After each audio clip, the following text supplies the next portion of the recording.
ఒక ఆయన ఎప్పుడూ కూడా ఎవరైనా పెద్దలు ఏదైనా భవిష్యద్వాణి చెప్తే ఒప్పుకునేవాడు కాదు. ఓ రోజున ఊళ్ళోకి వచ్చాడు భవిష్యద్వాణి చెప్పి ఆయన.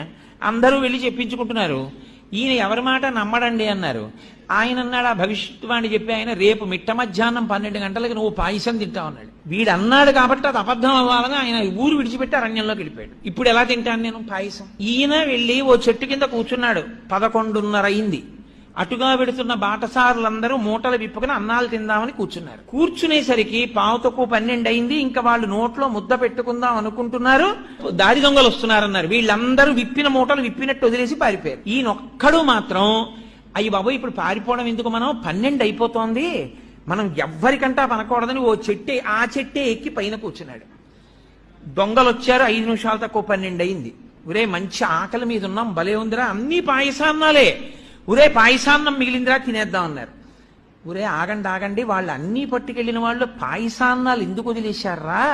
మన్ని మట్టు పెట్టడానికి ఇందులో విషం కలిపి ఉంటారు, ఇక్కడ ఎవడైనా ఉన్నాడేమో చూడండి, ముందు వాడికి పెట్టి చూద్దాం అన్నారు. ఖచ్చితంగా 12 అయింది. వాడిని దింపి నోట్లో పెట్టారు పాయసాన్ని.